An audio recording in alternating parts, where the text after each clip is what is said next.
Welcome to the third of 6 videos from the Roman Army lecture on logistics. And in this third video, I'm going to focus in on one particular item that soldiers needed, and that is food. And just highlight a few of the particularities about food. It's going to make me hungry. Okay, so we know the Roman Empire was peak, Augustus on, and earlier as well. It was vast, okay, it encompassed a significant variety of different places. Here are just 3 of them, and I've shown you some of these before. Here's my picture of the reconstructed and a bit of the original foundations from Marbella, sort of northeast England, and Newcastle. Okay, so in the north, the cold north, the Roman version. Here we have Novi in Bulgaria, my picture of a sort of later Roman fort on the Danube. You can see the water in the background. That's it. And then there's this one, which I've shown you before, Qasr Bashir down the southeast in Jordan, another late Roman fort. Okay, so someone did ask me once, what did a moderate meal consist of? So the best I'm going to do with this is just say a little bit about some general things about Roman food and diet. We will look at some specific things when we get to the discussion class later. And I'm reaching behind me because I have some things in case I feel like reading out to you. I've got the law code, the Theodosian code ready for action, and Vigedius. Okay, so we do have a good idea of the general staples of the Roman diet. So to use the Theodosian code as an example, and it just gives you one, and it more or less backs up what we know from other sources. In this one piece of legislation from the section specifically on military supply, dated to 360, it says, study of past practice has revealed that our soldiers during the time of a campaign are accustomed to receive hardtack. This is sort of, we'll get to this in a second. And bread, ordinary wine, and also sour wine, and meat, both pork and mutton, as follows: hardtack for 2 days out of 3, bread on the 3rd day, ordinary wine on 1 day, sour wine on the other, pork for 1 day out of 3, mutton on the other 2 days. This is a law dated to December 17th, 360. Okay, so there we have meat, wine, okay, but also grain and oil are other important staples. The wine, vinum in Latin, grain, fermentum, baking the bread as fresh bread as well as the hardtack. And then again, as the law states, the wine could be substituted by sour wine, acetum, and the fresh bread could be substituted by buccellatum. I have a picture here, sort of a hard biscuit that gets used, certainly a much longer lasting sort of thing, available for quite a long time. Now, according to Roth, who wrote sort of the important book on logistics, at least in English, and still, pretty great thing. I remember reading it for the first time as an MA student, thinking it was wonderful. So the 2 main components to the diet are the fermentum, the grain ration. Bread is grain is an easy source of calories and so on. So we'll get back to that. Grain would be grown in a variety of places, but some places, especially like Egypt, where vast quantities of grain would be grown, stored, and then shipped off to other places like the city of Rome itself for the regular people. And then, of course, there's the non-grain ration, which the law sort of indicated as well. There's meat, salt pork, or bacon. There's other kinds of meat too, which I'll touch on. Vegetables, also lentils and beans, cheese, salt, to help preserve things, and sour wine. Okay. Now, some more details as far as how do we know? And it's I like evidence. One of the things I like is not just knowing about the things, but how we know about them. I know the fonts are a bit small, but so we have literary evidence. Okay, there are sources talk a little bit about what kinds of things soldiers might have and eat while they're on campaign, Caesar, etc. And then we have the documentary evidence, and I'll show you some examples later in a later video from Vindolanda, a couple of highlights, some papyri as well. We have law codes like Theodosian Code, which gives us all sorts of juicy details. We actually have some visual evidence. Harder to say specifically that it's related to the military, but we do see things like different kinds of animals, different kinds of food and drink being enjoyed, prepared, etc. And many of those were consumed by soldiers. Trajan's column gives some idea, but maybe without going into detail. We have the physical evidence. So we have obviously the living quarters where a lot of soldiers live, the barracks, etc. But often excavations will also turn up the kinds of utensils that soldiers might use. So we know a bit about what they used to cook with, prepare their food, etc. we'll sort of come back to this. We talk about family and the wider community, but soldiers or those in their immediate living spaces would be responsible for preparing their own food. There was no like mess hall where soldiers might gather en masse to, eat the food that was prepared by cooks. So it was all sort of done kind of individually, and we have the evidence again for these utensils. We also have, quite interestingly, is the zoo archaeological remains. One of my colleagues at UofW, Professor Michael McKinnon, he's a zoo archaeological master, and if you want to know more, seek him out. But the remains of animals can tell us a lot about remains of animals found at locations. Military bases can tell us a lot about what people were eating. So they find things like sheep, goats, cattle, pigs, and chicken, and all sorts of wild and hunted animals, depending on where you go. And there are differences in different places. It's not quite consistent everywhere. Different environments obviously support different kinds of animals. Okay, and there's a typo there with different. And we touched a bit on this with identity, but different soldiers in different places eat different things, and they can say a little bit about their identity and their backgrounds as well. Okay, faunal remains are important as well. So we get some remains of kind of plants might have been grown, consumed, etc. in a locality, a grain, and we can also get some idea, whether how much of this was produced locally and how much of it came from further away.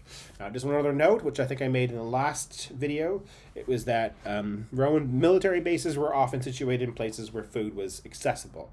So even though some places might seem remote, they were often connected in some way so that supplies could be accessed to some degree or other. And even Jordan's a good place to see this, because a lot of places seem quite desert or far away, but even those are on major trade routes.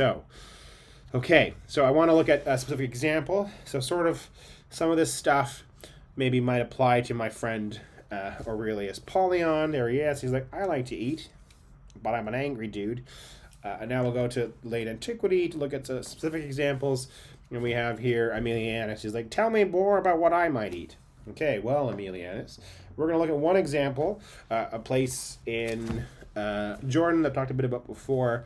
And this also involves looking at the Limitani, whom we have met before. These are the frontier soldiers from late antiquity as they divided soldiers up. Another big thing we have in late antiquity is something called the Annona Militaris, military supply. So there had been an Annona, sort of a supply network for food for the city of Rome, etc. before, but now they instituted one specifically for soldiers, more or less. We have some interesting evidence that takes the Limitani and the military supply, puts it together and separates it. And some interesting questions that come up include, we find, and using the Theodosian code that I have here, we find laws about border fortress soldiers, so-called Bugari, okay, de Bugaris. And then we have laws about frontier lands, de Terris Limitanes, okay, and then we have laws about food, specifically to do with the military, baking and transporting food supplies, and then some on pasturage, for animals. And then there's a giant section on military supply within the whole book on the military, okay. And one of the things that comes up with these late antiquity frontier soldiers, Limitani, is whether they were farmers. There was a time when many scholars thought that these were basically farmer soldiers, which meant they were somehow lower ranking and held in lower esteem. They were kind of part-time and, just not held in great regard. And not the same class of soldiers as your sort of standing army types. And I should say, just to give you an example of the kinds of, in some way, some of the evidence that supports this, but also some of the evidence that sort of is counter to this. And I should say, I don't think they were simply farmer soldiers. There's a lot more going on there than that. But there's a place sort of in Jordan. So here's a tower. I said a lot of places had to be built along accessible supply routes. Well, this is a tower in Jordan. And if you were to zoom in on the slide, this little square here is Qasr Bashir. So you can see they're fairly well communicated, stretched out, accessible, etc. Now, one place in particular that's been well excavated and has turned up all sorts of wonderful things is el-Lejjūn in Jordan, and this is where it seems like you can see the farmer soldiers of late antiquity in action. Okay, Next few slides are all pictures of mine from el-Lejjūn. Here you can see part of the gate looking out towards the surrounding gently rolling countryside. Here you can see the outline, the foundation of the barracks from el-Lejjūn. El-Lejjūn, as you can probably guess from the name, is named after Legion. There was a legionary base there. So it dates to Aemilianus's era. It's built probably at the very end of the 3rd century, 290 CE, maybe very beginning of the 4th century, 300 to 310. We have one or two places that we know the date that they were built, sort of around 305, 300. So this is probably built in that same era when a whole bunch of fortifications were built in this area.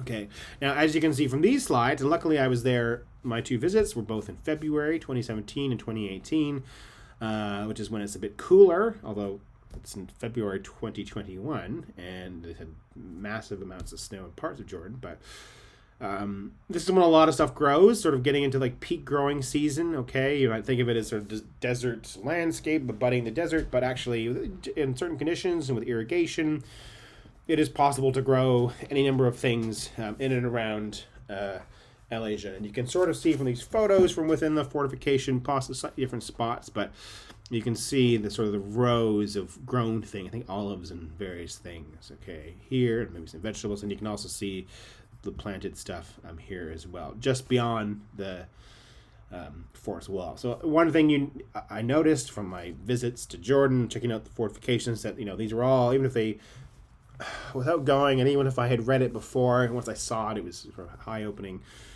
These places are situated close to water, and water is a big part of producing your own food, and so on. And this is also from the immediate environment, so there is a waterway. You can imagine a long time ago, excuse me, might have been slightly more developed, and obviously the amount of water would fluctuate with the season, but water is there, and you can see that there's been a lot of work done in this field as well. And now you can make it out, there's a little donkey over here as well. So it's not just growing plants and stuff, it's also raising animals. And although these are modern images of farming and pasturage taking place in and around there, the evidence suggests that there was quite a lot of this going on back in late antiquity. So thanks to, again, these detailed excavations by some excellent people, they found, and now I'm getting into the book, the chapter, they found the remains of all sorts of different animals, okay, from camels to chickens, cattle, etc. Sheep and goats are fairly common, and chickens are quite common too. And so, but also you get some wild animals, and when we look at Vindolanda, we'll see this too. So you get animals hunted from the vicinity, possibly for use by the officers, and some similar things might be happening here. Now, of course, not all animals on site are consumed. And one thing that zoo archaeologists can do, depending on the state of preservation, is look at an animal's bones and determine, well, this animal was butchered for meat, or this animal is, clearly lived life involved in traction, plowing, etc., or whatever. They've also found a lot of faunal remains. So, a lot of floral remains, not just the animals frozen at the end. Doesn't matter because I'm almost finished, which suggests that some of the plants were produced locally for local consumption, and some things were brought in. And I should say, when we come back to later slides, later videos, later lectures, we'll talk a bit about the wider military community who were probably played a big part in the production of goods. Okay, frozen face out.